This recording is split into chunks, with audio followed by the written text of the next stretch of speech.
Does your mind ever feel like it's running a marathon without a finish line? Always buzzing, always worried, always on.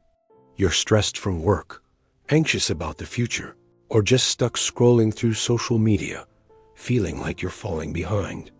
Your head hits the pillow at night, but your thoughts just keep racing.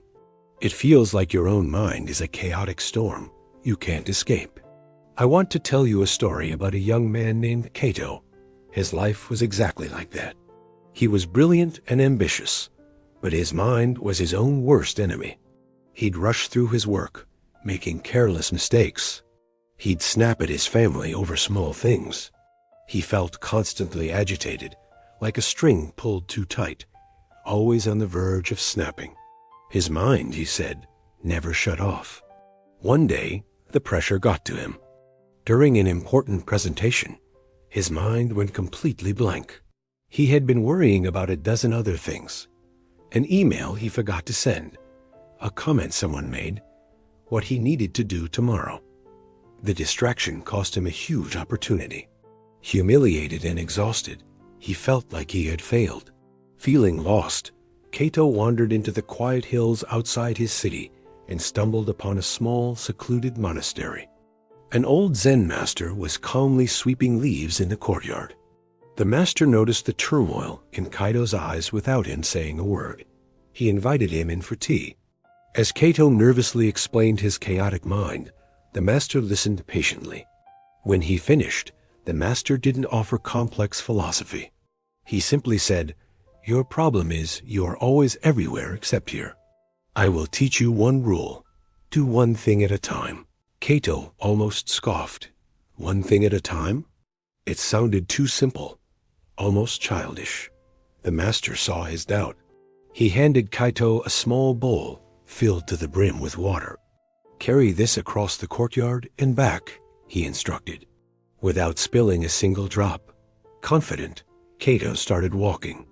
But within seconds, his mind began to wander. He thought about how silly this was. He worried about tripping. He started planning his walk back. His hand trembled, and water sloshed over the side. He tried again, moving faster to get it over with, and spilled even more. Frustrated, he looked at the master, defeated. The master didn't scold him. He gently asked, "Where did your mind go?" Kato admitted it was everywhere, judging the task, fearing failure, rushing to the future. "Your mind was not with the bowl," the master said calmly.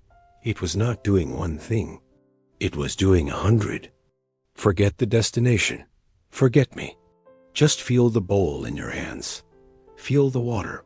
Feel your feet on the ground. Breathe and return to the bowl. Do one thing at a time." This time, something clicked for Kato. He took a deep breath. He picked up the bowl and focused only on the feeling of the cool ceramic in his hands. He felt the slight movement of the water. He watched his feet, one step, then the next. When a thought about work popped into his head, he didn't fight it. He simply acknowledged it and guided his focus back to the bowl, back to his breath, back to the present moment. He walked across the courtyard and back, slowly, deliberately. He didn't spill a single drop. For the first time in years, his mind was quiet. It wasn't empty. It was just still. That simple exercise changed everything. Kato took the rule, do one thing at a time, and apply it to his life. When he was eating, he just ate. He savored the taste, the texture, without his phone in his hand.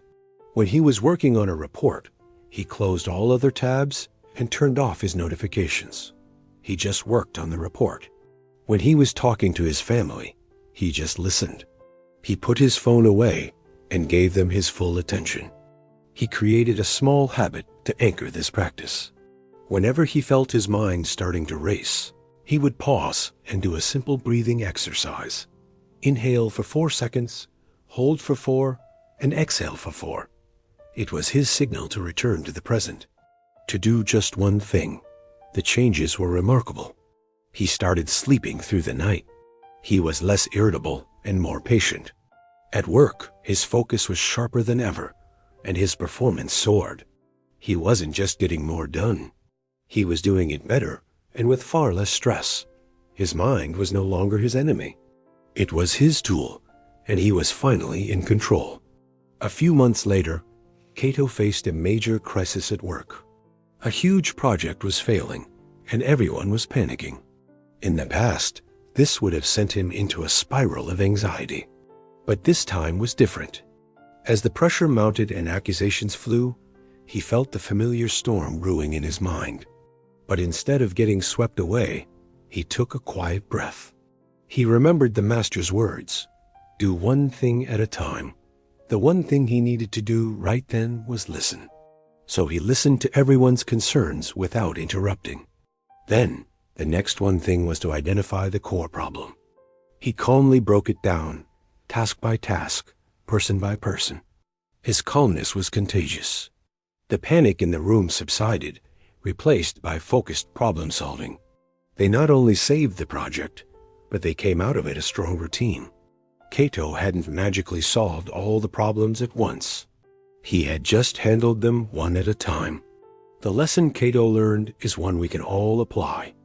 True peace of mind isn't found in a life without problems.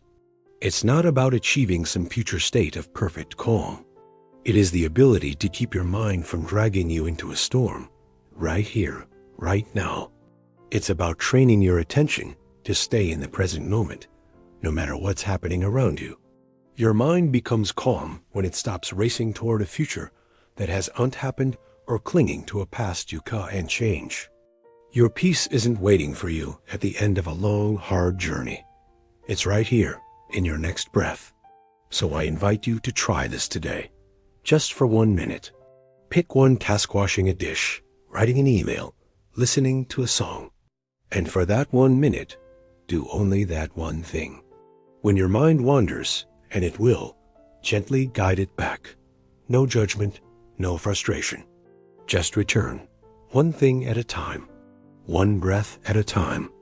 If you're going to try this, let me know in the comments by writing "one thing at a time." Let's build a community of calm, focused minds together. Thank you for watching, and don't forget to subscribe for more stories that can help you find stillness in your daily life. If this story touched you or taught you something valuable, share it with others. Subscribe for more stories with a moral and psychological insights. Don't forget to hit the like button if this story left you with a beautiful reflection, and turn on the notification bell so you get notified when we upload more stories that inspire and heal. Stay strong. Stay positive. Until next time.